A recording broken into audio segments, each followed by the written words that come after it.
The Honourable Leader of the Opposition.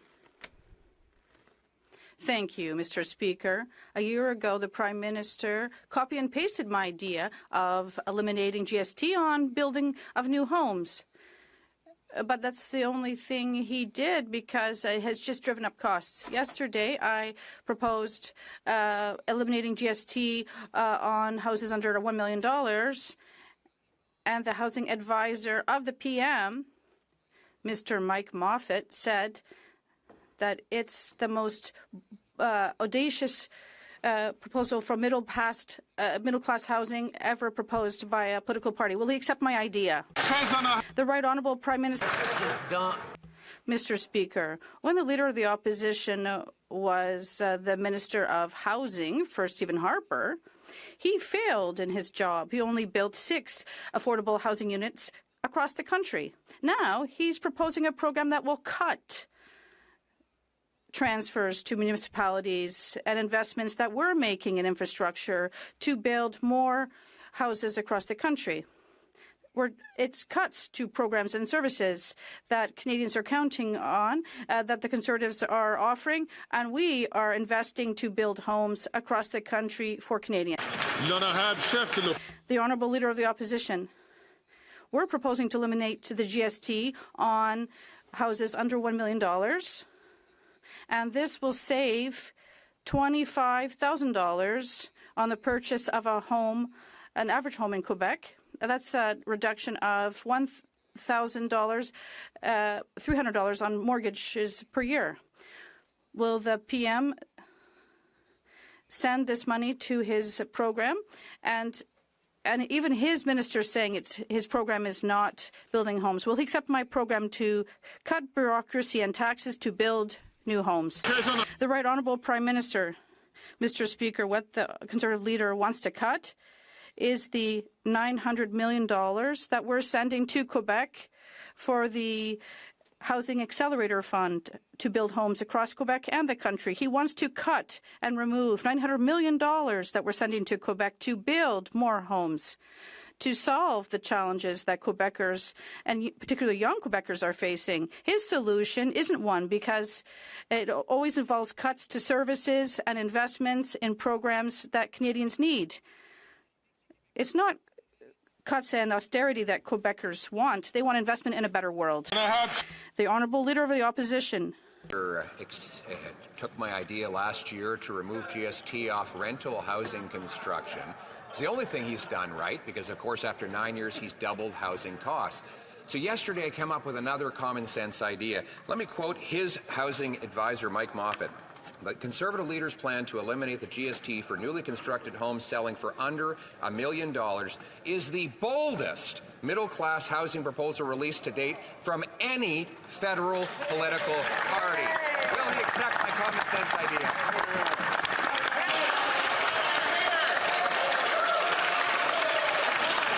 The Right Honourable Prime Minister. The decades, Canadians learned the hard way. With Conservative promises, you always have to check the fine print. And the fine print on this one is they're going to cut the investments we're making across the country, working with municipalities to cut red tape, to invest in more housing, to invest in more affordable homes, to accelerate permitting and to create densification. He's going to cut the services and programs and investments that Canadians are counting on to solve this housing crisis. That's all he offers, Mr. Speaker. Cuts to the programs and supports that Canadians need, whether it's the Housing Accelerator or housing and infrastructure investments. He's going to build slow homes. The Honourable Leader of the Opposition. He named the 2 bureaucracies I'll get rid of. One is ironically named the Housing Infrastructure Fund, $5 billion. How many houses is it built? Zero. How many pieces of infrastructure? Zero. Can you even apply for money for it? No. It's just for bureaucrats. Then there's the Housing Accelerator Fund, which his own Liberal housing minister says the fund doesn't go towards the cost of building houses. It doesn't actually lead to the construction of specific homes. The Housing Accelerator Fund doesn't actually directly build homes. So why not take the money, axe the tax, and build the homes? The Right Honourable Prime Minister. Mr. Speaker, the Leader of the the Opposition is intending to cut the Housing Accelerator Fund, which is all about creating densification across our communities, accelerating the permitting and cutting red tape, using more public lands, creating more opportunities for public land to be used for the creation of affordable homes. It's about changing the way homes get built so they get built faster and more accessibly for Canadians. He's about cutting the programs and the services that Canadians rely on. That's what Canadians have learned about Conservative promises. Got to look at the fine print, and the fine print is cuts to things Canadians need. That's right. The Honourable Leader of the Opposition. Cuts to taxes Canadians pay, Mr. Speaker. We will axe the sales tax on new homes under $1 million, saving up to $50,000 on a new home or $2,700 in lower mortgage payments every single year. By contrast, in the last 3 years, the number of young people who have ownership of a home today has fallen by half under this Prime Minister and his incompetent housing minister. So why won't he cut the bureaucracy, axe the tax, and build the homes? The Right Honourable Prime Minister. Speaker, Canadians have learned when Conservatives make promises, you've got to check the fine print. And the fine print on this one is cutting programs that are investing in building new homes right across the country, working with municipalities and delivering the homes that Canadians, particularly young Canadians, need. Now, if the Leader of the Opposition actually cared about young Canadians, he wouldn't be standing against the fact that we're asking wealthier Canadians to pay a little more in taxes to help young Canadians with buying a home, with creating a future, with creating the jobs that they need. We're going to continue to invest in young people for intergenerational fairness while he gives tax breaks to wealthiest. The Honourable Member for Belleuil-Chambly. Mr. Speaker, all the parties in this House supported at various stages different measures. One, to help 1 million retirees in Quebec and across the country, and others to support farmers. We gave the government 5 weeks, and then the government said no. I'm wondering if the Prime Minister is saying that our proposal is bad because they voted in favour of it. And why does he not ask the relevance of the question to Quebecers with regard to his election? The Right Honourable Prime Minister, Mr. Speaker, the Bloc leader knows full well that in terms of protecting our farmers, we're moving forward and we're here to protect supply management. We're here to ensure that the Senate will adopt this legislation or an equivalent bill because we'll always be here to protect our farmers. In terms of our seniors, we'll also always be here to protect them, whether it's in terms of dental care that has now been delivered to almost 1 million Canadians, particularly seniors. And we're also here to increase the GIS and extend OAS for older seniors. We're always going to be here for seniors. The Honourable Leader, Member for Belleuil-Chambly.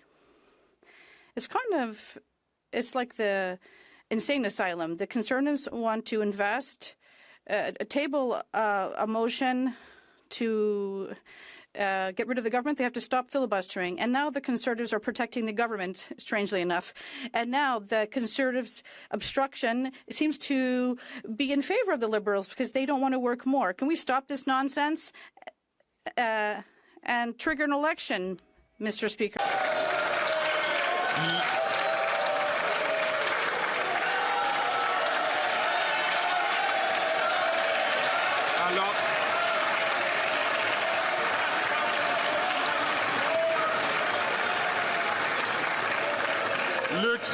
The Right Honourable Prime Minister, we can clearly see who is here in this House to play politics and who's here to work.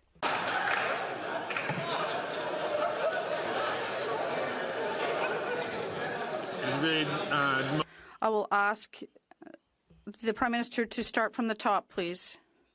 Mr. Speaker, we can clearly see who here in this House is here to play petty politics and who is here to deliver for Canadians. It's exactly what we are doing by providing dental care across this country to help almost 1 million Canadians with dental care.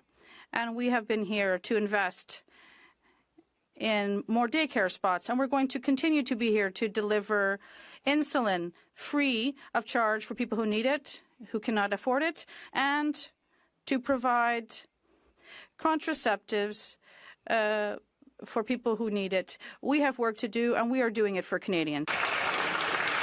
The honourable member from Burnaby South. Rogers is ripping off Canadians with hidden TV box fees. Again, the Conservatives laugh about this while Canadians get ripped off. Very interesting. The Liberals help them do it by allowing the merger, the multi-billion-dollar merger with Shaw. And the Conservatives not only are laughing, but they don't care about it because their Conservative leader gets big checks from Edward Rogers. Oh, that makes sense. I get it now. Wait.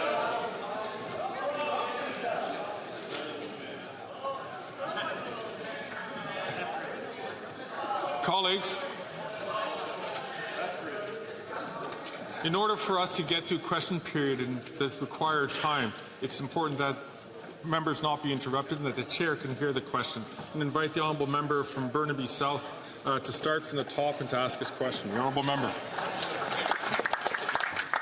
I'm curious if the Conservatives are going to laugh again when I mention that Canadians are getting ripped off by Rogers, who is charging them hidden fees every month when they rent their TV box.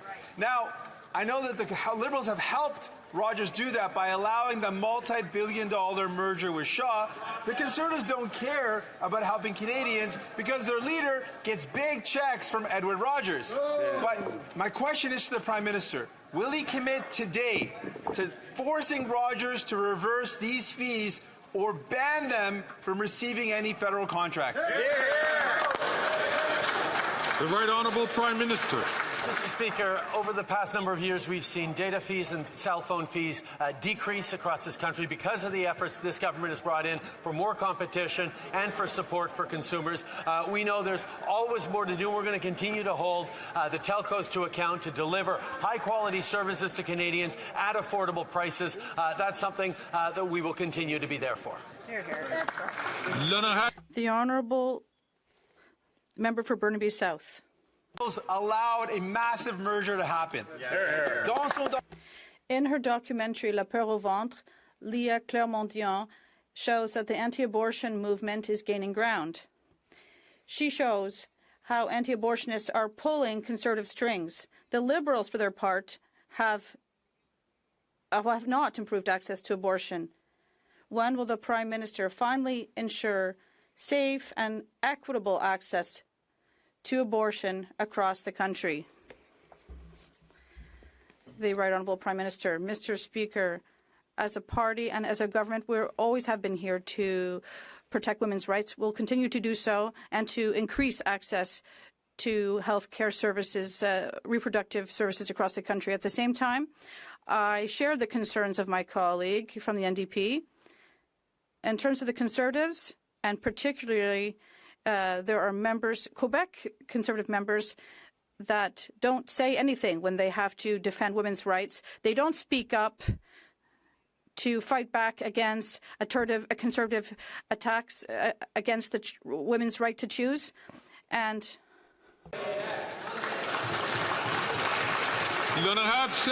the Honourable Leader of the Opposition, Mr. Speaker, the Bloc has done a flip-flop after voting 188 times to keep this government in power. It's the most centralizing and expansionist government in history. They've kept them in power. They voted two more times this fall in a confidence vote, even though they gave nothing to farmers or seniors. Once again, can the Bloc vote with us to end this government that does less for Quebec? Will the NDP finally break off its costly coalition with the government and call a carbon tax election?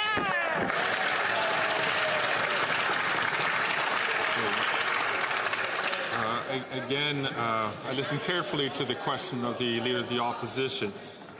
We've been through this before. At some point, the chair is going to have to cut questions if we continue to have questions which don't deal with the administration of government. The Honourable Leader of the Opposition. Mr. Speaker, the very angry housing minister has been up all night trying to dream up some snarky comment in response to the very popular announcement Common Sense Conservatives made yesterday to axe the federal sales tax on homes under $1 million. Something that his own advisor, Dr. Mike Moffat, has said is the most bold announcement of any federal party for middle-class home ownership. He took my idea on GST for rental housing. Will he accept this common sense plan to axe the tax?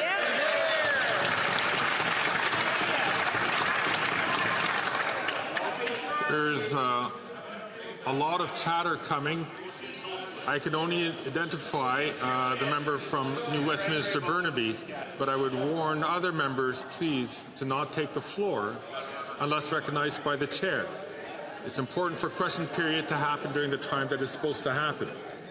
The Honourable Minister for Infrastructure, Housing and Communities. Mr. Speaker, with all the time and energy he spends on me, I'm going to have to send him a check for the time I've been living rent-free in his head. But I got to tell you, yesterday, make no mistake, the Conservative leader announced he would make multi-billion-dollar cuts to programs that will get homes built in this country. Now, he knows that, and we can agree on that piece. What he doesn't know is his caucus colleagues have been going behind his back, writing me letters, advocating for their communities to receive funding through the Housing Accelerator Fund, because they believe it will get more homes built. My question for the Conservative members of his caucus, will they have the courage to stand up and tell him he's wrong?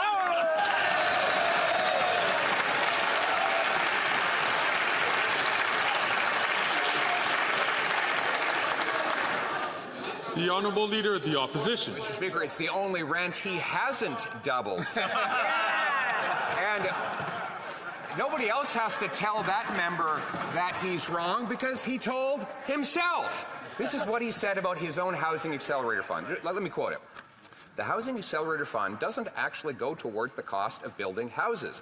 It doesn't actually lead to the construction of specific homes. The Housing Accelerator Fund doesn't actually directly build homes. And he's right. Since he started forking over these big checks, construction has gone down in the major municipalities that has received it. So will he cut the bureaucracy, axe the tax, and build the home?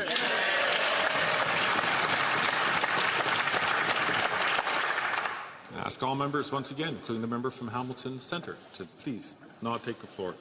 The Honourable Minister for Housing, Infrastructure and Communities. Mr. Speaker, there was a time not so long ago when the Conservative leader was actually advocating the government do more to increase density near the services that people need. Infrastructure already exists. There was a time when he was actually advocating to do something to reduce development cost charges to make it cheaper to build homes in this country. There was a time he was advocating the government do something to actually speed up the process of permitting. Now that we've actually moved forward with billions of dollars of investments that are getting homes built, making changes, he's changed his view and says we should do nothing on any of these programs and blames the government for making the investments he once thought was a good idea. We're going to do what it takes to build homes. I wish he'd join us. The Honourable Leader of the Opposition. Mr. Speaker, he's done precisely the opposite. Since he gave Toronto $500 million, that city hall has jacked up development taxes by 40%. No wonder construction is down 20%. That's probably why Dr. Mike Moffat, the minister's housing advisor, said that it's hard to deny that the Housing Accelerator Fund is turning out to be nothing more than a heist of tax dollars flowing from the feds to the municipality. Wow. So enough with the heists. Won't he cut the bureaucracy, axe the tax, and build the home? The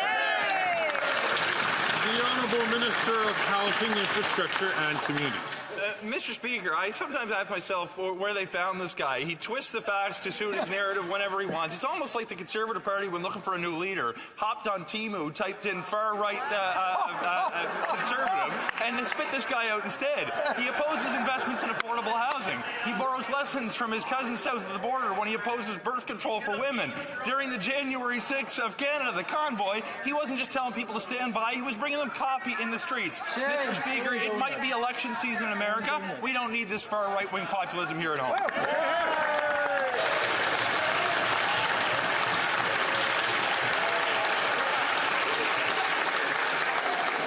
The Order.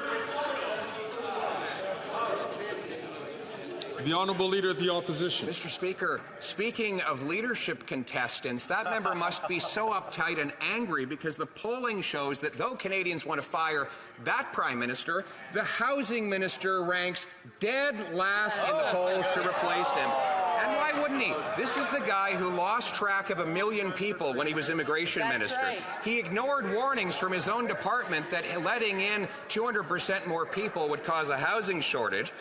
And his own government spent the last week trashing his entire immigration record. How can arrogance and incompetence so comfortably reside in one man? Yeah!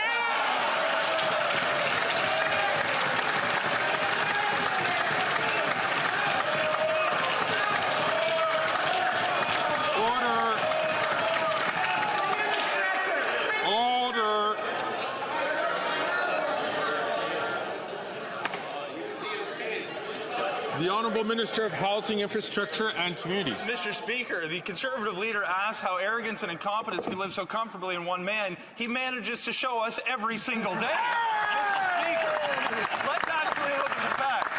While he's concerned about my polling numbers, I'm concerned about helping people in need. We put billions of dollars on the table to build or repair hundreds of thousands of homes in this country so vulnerable Canadians have a roof over his head. Let's look at his record. The worst level of home building in the last 10 years. And when he had the chance to help the most vulnerable, he simply got 6 units built across the entire country. The only thing he's done to help vulnerable people is show up with a video camera to treat those living without a roof over their head as props, and it's unacceptable.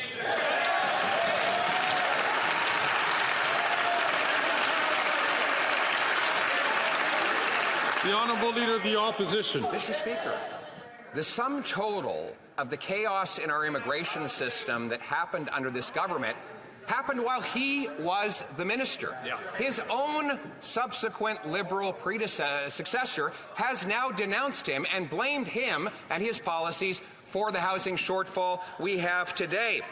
And now as housing minister, since he took office, the number of young people who own a home has gone from 47% down to 26% as he builds bureaucracy to block homes. Why doesn't he realize his failure, accept my common sense plan to axe the tax and build the homes?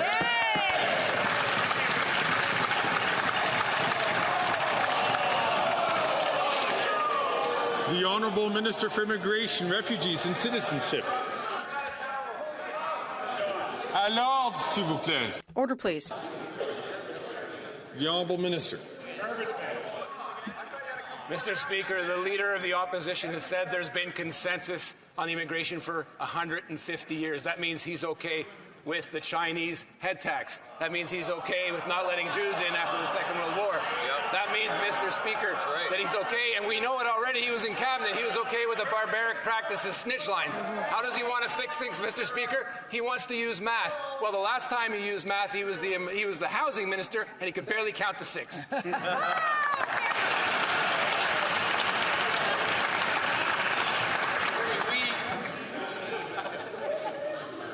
The Honourable Member for Montcalm. With 1 day to go before the start of advanced requests for MAID in Quebec, the federal government is still refusing to amend the criminal code. The expert committee has been calling for this for a year and a half. And the Liberals have been dragging their feet on this, daring to complain they don't have enough time to consult.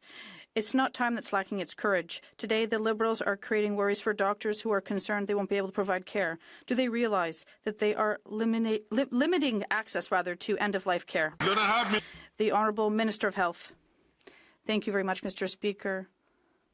I lost my grandmother, and this is a very sensitive issue. It's a national conversation that is needed across the country, and with my provincial counterparts, I will do so. I would ask on the other side if they could cooperate with me to have time for a national conversation to make sure the system is ready and that we've had a conversation in every family across the country. I think that's very important. The Honourable Member from Montcalm. The Liberals lack courage and are complicating access to end-of-life care. And as if that weren't enough, they're passing the buck to the next government. Better off if today's ministers don't challenge Quebec's decision to accept advance requests, but can they offer the slightest guarantee to those who will be in their place after the next election that they won't contest it? Of course not. Do they realize that they are shoveling the responsibility of legalizing advance requests for maids onto the Conservatives? The Honourable Minister of Health. Mr. Speaker, it's not a question of courage, but rather of logic and compassion to ensure we've had time to make sure the system is ready for such a large change. And we have to make sure for such a sensitive topic as this that we have time in every family across the country to have a conversation. And that's the reason why we're having a national conversation now, not for a long time, just for the next period. And during this time, it's a good opportunity to talk and make sure our system is ready. The Honourable Member for Montcalm. It's not time to talk, but to take action. The Liberals are shoveling the decision on the legality of advance requests onto the Conservatives. And this is a party that has been against any form of MAID since day one, a party that is infiltrated by the religious right, a party that finances itself with collection money from fanatical churches in the West. Imagine this is the party that will decide whether or not to legally protect doctors who provide end-of-life care to Quebecers. How can the Liberals be so irresponsible?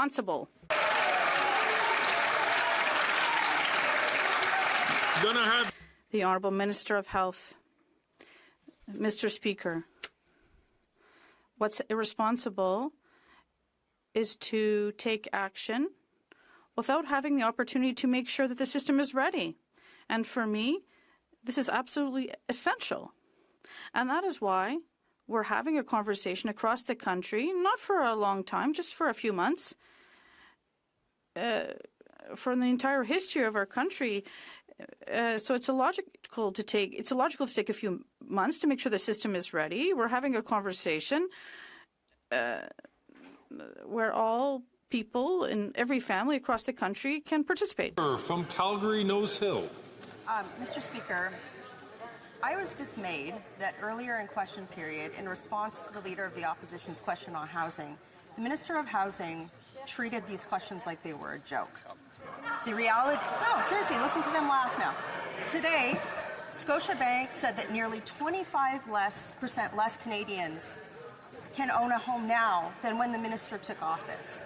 This is on top of the fact that housing has doubled under this government. Housing should be for everyone. Will the minister commit to axing the federal GST on new homes so that young Canadians can afford them? The Honourable Minister for Housing, Infrastructure and Communities.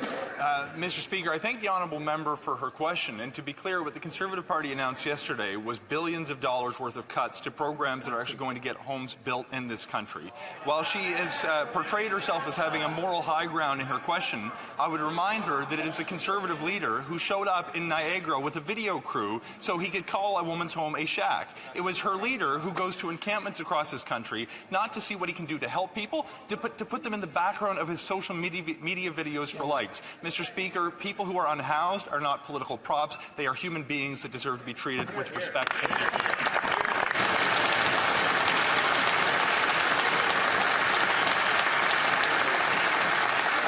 The Honourable Member from Calgary, Nose Hill. The Housing Accelerator Fund doesn't actually directly build homes. Who said that? The Minister of Housing! This is the same man who juiced temporary visas knowing that students were sleeping under bridges and were performing sex acts because they couldn't afford rent. This minister has been allowed to fail upwards. Even his caucus members know that. So when will the Prime Minister stop letting this minister fail upwards while Canadians are failing to pay their rent? Hear, hear.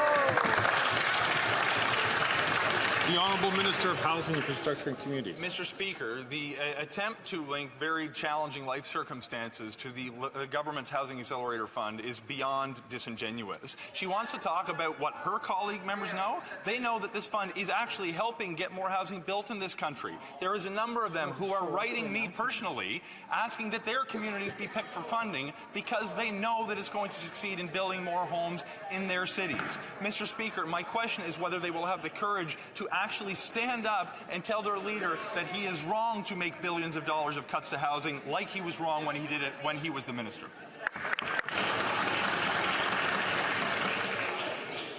The Honourable Member for Bellechasse, Les Aides-Chemin-Lévis.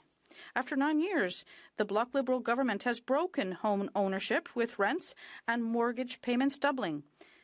Today, 80% of Canadians believe that home ownership is reserved for the very rich.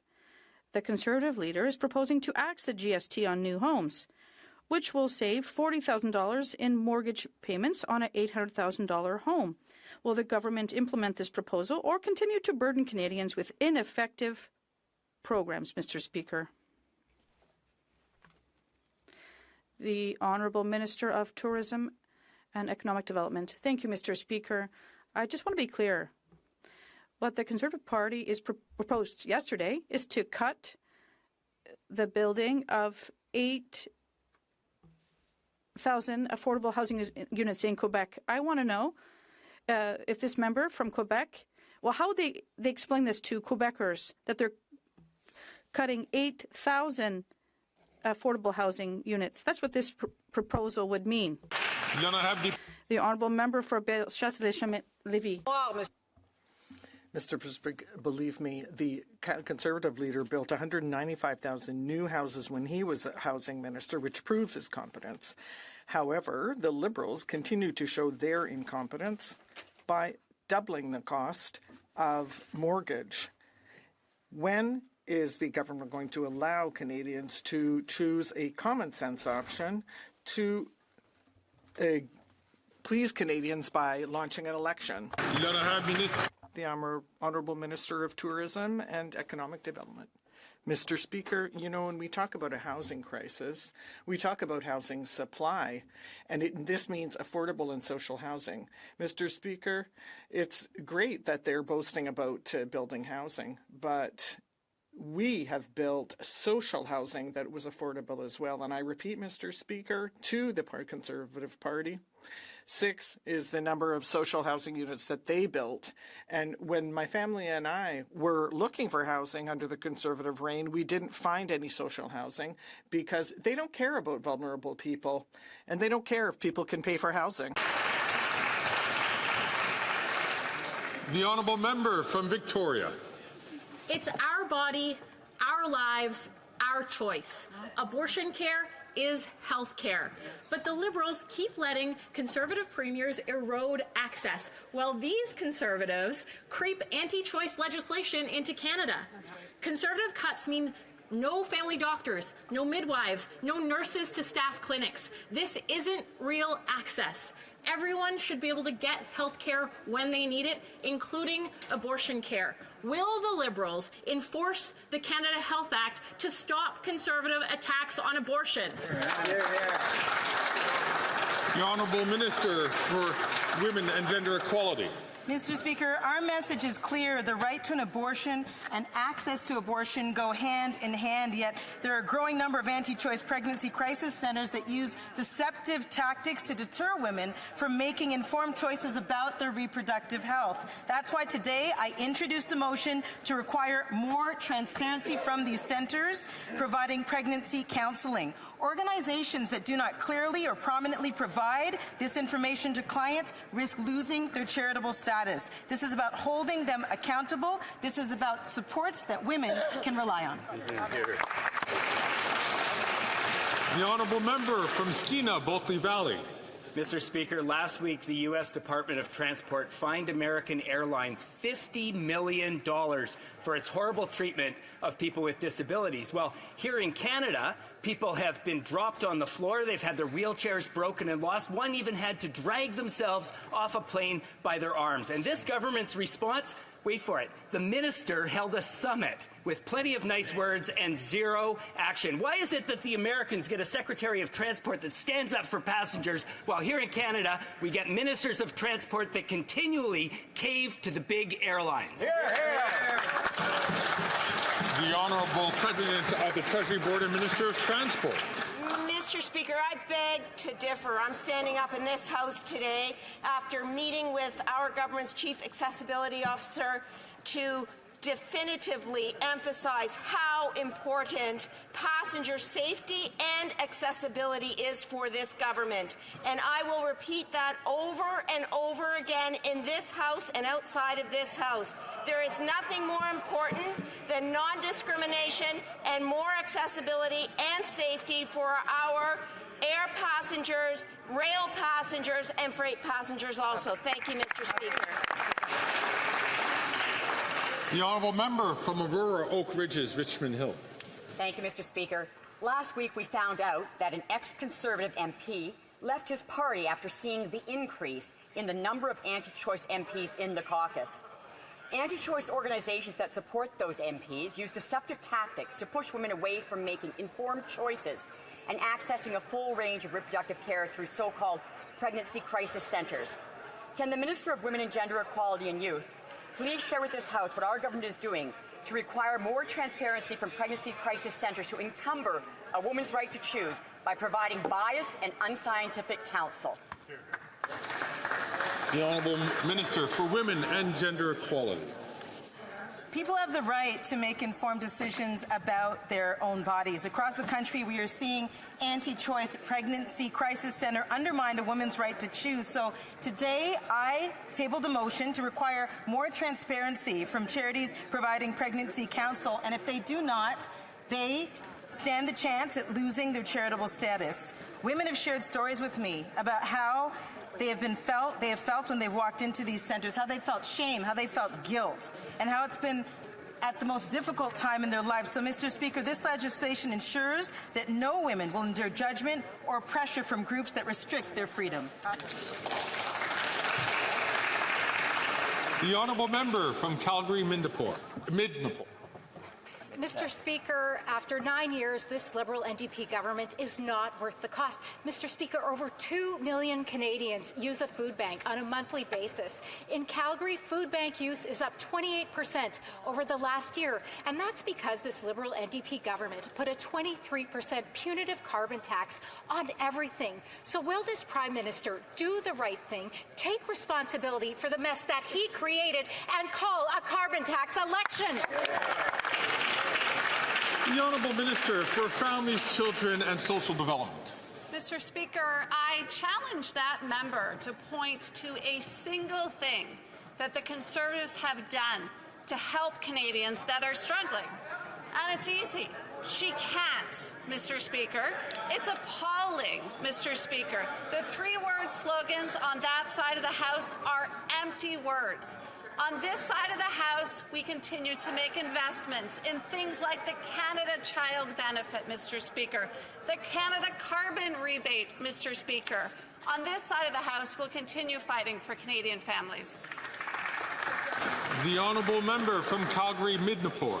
Mr. Speaker, the numbers don't lie. The Calgary Food Bank paid $10,000 in carbon tax, and that was to facilitate 41,000 visits. And that's because food bank use is up 300% since 2019, the year that the Liberal NDP government implemented their punitive carbon tax. So will the Prime Minister do the right thing, take responsibility for the mess that he created for the Canadians that he drove to the food bank, and call a carbon tax election?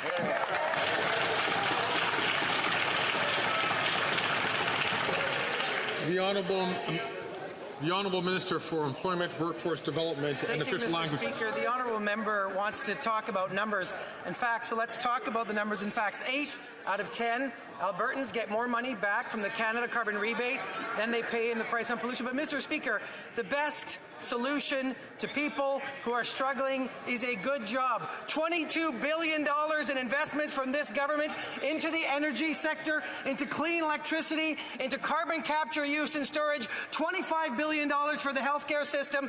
Do you know what the price for a Conservative government would be, Mr. Speaker? $20,000 per Alberta family with one kid. That's a tax nobody can afford. The honourable member from Portage-Lisgar. After 9 years, these NDP Liberals are simply not worth the cost. Food Banks Canada reveals a devastating truth. Over 2 million Canadians are turning to food banks. They also report that up to 25% of Canadians are living in a state of poverty. In Manitoba, food bank usage has surged by 30% in just the last year alone. And despite this crisis, the Prime Minister still thinks it's some sort of a brilliant idea to quadruple the carbon tax. So when will the Prime Minister put an end to this misery and finally just call a carbon tax election? The Honourable Minister for Families, Children and Social Development. Mr. Speaker, I had the opportunity recently to be in Manitoba and to announce that Manitoba has signed on to our National School Food Program. This year alone, Mr. Speaker, 19,000 additional kids in that province will receive food at school through this program. That's real children and real food, not the bureaucracy that the leader of the Conservatives would like to claim that this program is. That's the impact of the work that we're doing as we roll out this program across the country. The honourable member from Portage-Lisgar. Canadians recognize the impact of this Liberal government's policies, and it's that they're being recklessly driven into poverty. How many more families have to suffer? How long do the lineups at food banks need to be before this Prime Minister realizes that he and his government are the cause? Because if you tax the farmer who grows the food, the trucker who ships the food, and the grocer who sells the food, how can he be surprised when we're seeing record-breaking food bank use? Canadians want a carbon tax election. When will this Prime Minister give it to them? The Honourable Deputy Prime Minister and Minister Finance. Mr. Speaker, the Conservative leader doesn't usually give press conferences. That's why it's understandable that he goofed yesterday and he admitted his true plan. He said, we're going to cut 2 programs for sure and more beyond that. So now we all know the Conservative plan is one of cuts, cuts, cuts. They're going to cut that school food program that's going to feed 400,000 kids. They're going to cut dental care that is provided care to 1 million Canadians. They're going to cut pharmacare. They're going to cut early learning and child care. But we won't let them. That's right. The honourable member for Avignon, La Métis Matane Matapédia. Mr. Speaker, at the Bordeaux prison in Montreal, the correctional officers say that there are so many drones that fly overhead that it's like an airport. They carry knives, drugs, and they smuggle in cell phones for the criminals in prison. And in Ottawa, they just sit back and sit idly by. Quebec is calling for phone signal jammers, and correctional officers want the same thing in federal prisons. But nothing is moving, except for the drones, of course. What is the minister waiting for to ban the use of cell phones in prison? The Honourable Minister of Public Safety. Mr. Speaker, on the contrary, we're not waiting. We're already rolling out a number of technologies in federal prisons. And obviously, we can't discuss the details of this technology capacity in public. I have visited some of these federal penitentiaries in Quebec, and I've seen for myself that the application of these technologies works. And I've had a great discussion with Minister Bonardel in Quebec to help Quebec with their prisons so that they have access to the same technology. The Honourable Member for Rivière-du-Nord. Mr. Speaker, the most serious problem with cell phones in prison is that it allows gang leaders to continue their criminal activities inside the walls. These bandits can take out contract killings against their enemies. They can burn down stores and make drug deals. In fact, they continue to represent a security threat to Quebecers and Canadians from federal prisons. This is proven, as we know, and the minister should know this. Why is he not working to ban once and for all the use of cell phones in penitentiaries? Thank you. The Honourable Minister of Public Safety. Monsieur le Président. Mr. Speaker, of course, we are acting exactly to prevent this issue, and my colleague knows this. I am going to be visiting a penitentiary on Friday with Minister Bonardel, and we're going to discuss this issue, and I'll be very pleased to organize a briefing for my colleagues in the bloc to discuss the technologies that are in place. And it's not it's simple, so we can't give details in public on the floor of the House of Commons.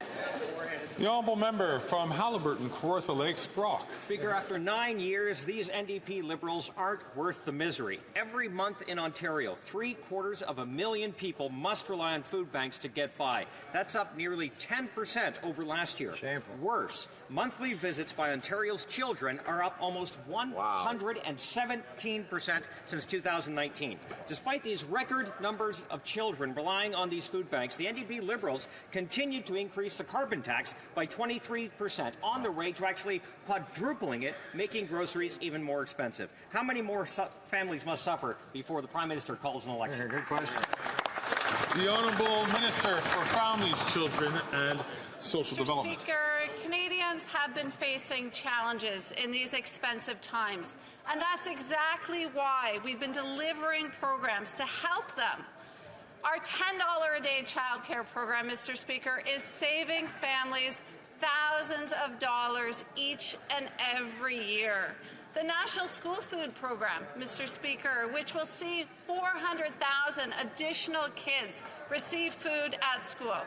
The Conservatives would like to make you think they are pro-family, but we know that they will cut these programs at the first possible opportunity.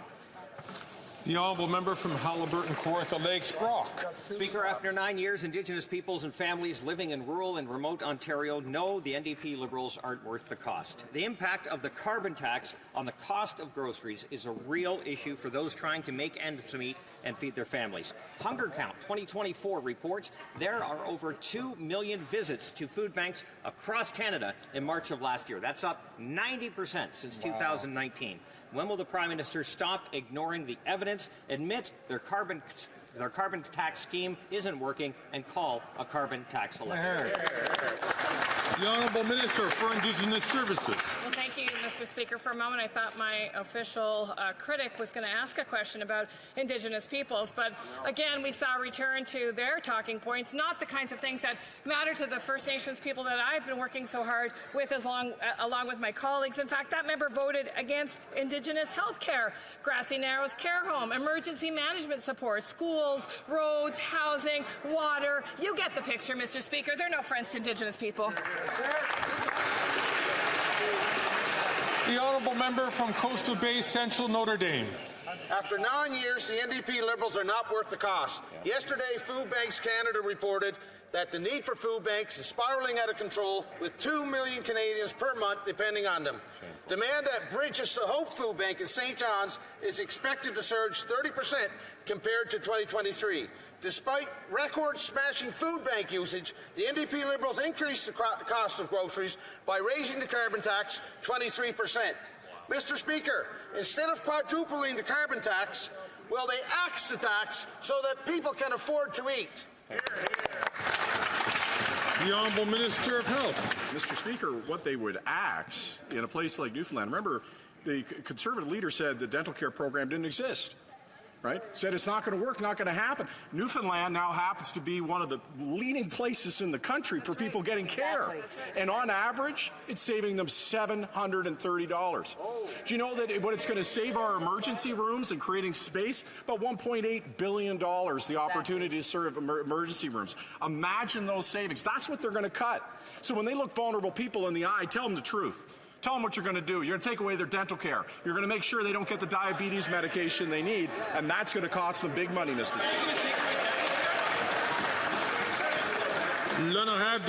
The Honourable Member for Sudbury. Mr. Speaker, the Leader of the Opposition. Okay. Order. Okay. Order, please. Then I have the Honourable Member for Sudbury. Mr. Speaker, the Leader of the Opposition continues to bury his head in the sand and refuses to take the security of our country seriously. All other party leaders have received their security clearance, but not him. Now, he doesn't understand clearly the importance of getting security clearance, so can the government explain to the rest of the Conservative members how important it is to protect our democracy?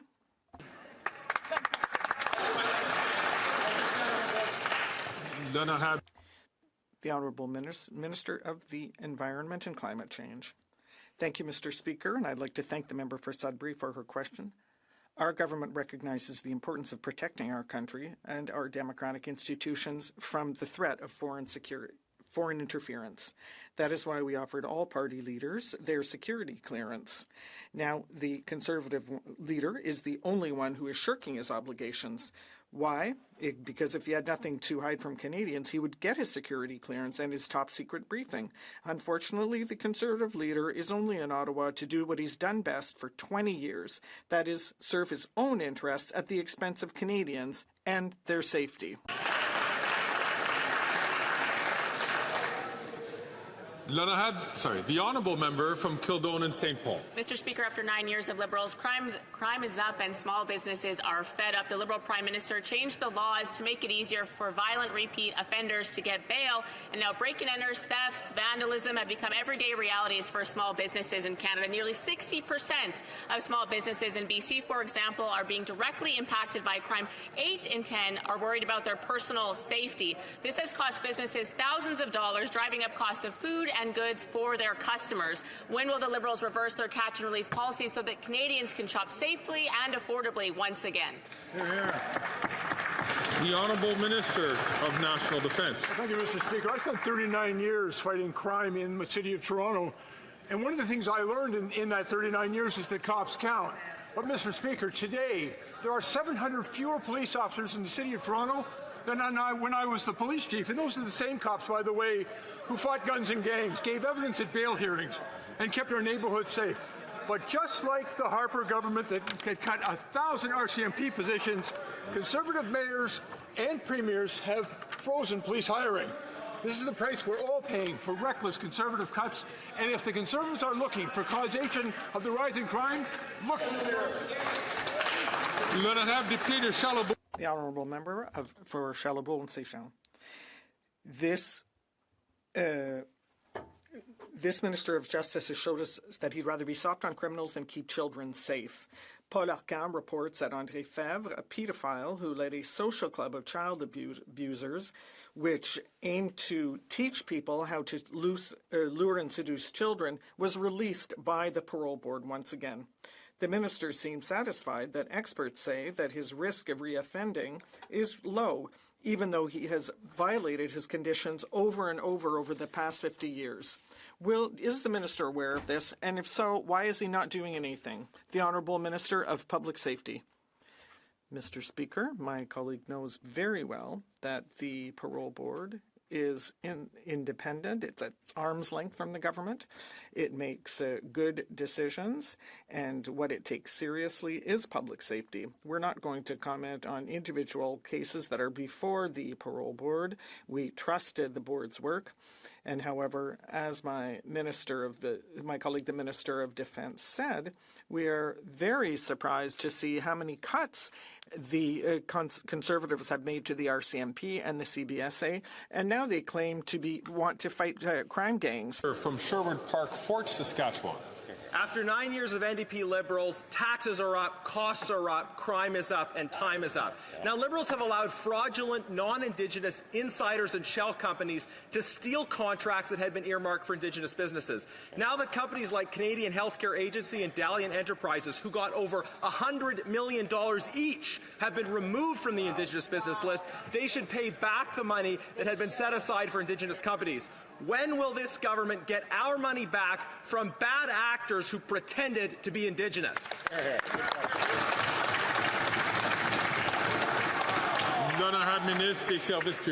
The Honourable Minister of Public Services. Thank you, Mr. Speaker. My colleague knows full well that audits are done regularly to ensure that things are done properly. What my colleague has not said, though, is whether he is in favor of these targets to be granted to Indigenous businesses. Order. The honourable member from St. John's East. Mr. Speaker, protecting a woman's right to control her own body includes access to clear and transparent choices in health care. Far too often we see actors operating in the charitable healthcare sector, victimizing vulnerable women seeking sexual and reproductive health services. Can the Deputy Prime Minister and Minister of Finance update the women of this country what this government is doing to ensure they are protected from these nefarious predators? The Honourable Deputy Prime Minister and Minister of Finance. Mr. Speaker, I would like to really sincerely thank my colleague from St. John's East for her hard work for Canadian women. She is a nurse and she knows what she is talking about on this issue. Today, we introduced legislation that would deny charitable status to centres that fail to disclose services they do or do not offer. This is about telling the truth. It is about women and girls across our country having control of their own bodies. That is what our government is proud to stand up for. Thank you, Mr. Speaker. The honourable member from Edmonton Strathcona. Mr. Speaker, this week the Israeli Parliament banned UNRWA from operating in Israel-occupied East Jerusalem and designated this life-saving organization. Colleagues, I need to hear the question. The honourable member from Edmonton Strathcona for the top, please. Mr. Speaker, this week the Israeli Parliament banned UNRWA from operating in Israel and occupied East Jerusalem and designated this life-saving organization as a terrorist organization. Millions of Palestinians are living through hell and they need aid, and there is no aid organization that can do what UNRWA can do on the ground. Canada must act now. We cannot tolerate these outrageous attacks on the United Nations and international law. Will the government finally sanction Netanyahu and his extremist cabinet? Hear, hear. The Honourable Minister for International Development. Mr. Speaker, we express serious concern about the passage of the legislation by the Israeli Parliament that undermines the operations of UNRWA. As the member opposite has stated, UNRWA is the backbone of the humanitarian response that supports over 2 million civilians in Gaza, Palestinian civilians. This poses a significant risk and an obstacle to more aid going in. We urge the Israeli government to allow UNRWA and the organizations that depend on UNRWA's network to do the work that is necessary to continue to deliver aid without obstruction. Thank you very much. The honourable member from Burnaby South. That response did not respect the seriousness of what's going on and the dire situation that's going on. I want to take a moment now and talk about an event that's one of the premier events in Toronto, something that so many people come to, brings millions of people together, creates thousands of jobs. It's the Toronto Caribbean Carnival. It is one of the most important events in Toronto, but sadly, because of Liberal government underfunding, this festival is at serious risk. So will the Prime Minister commit today to the appropriate level of funding to protect this vital festival that celebrates Caribbean culture and the Caribbean diaspora in the GTA? Hear, hear. The Honourable Minister for Diversity, Inclusion and Youth. Mr. Speaker, for the last few years, this government and our government have been proud to support the Toronto Caribbean Festival. That's something that brings hundreds of thousands of people from around the world to the city of Toronto, and we're going to continue to work with the organization to support the work that they do in bringing and celebrating the Caribbean Festival in this country. Thank you, Mr. Speaker.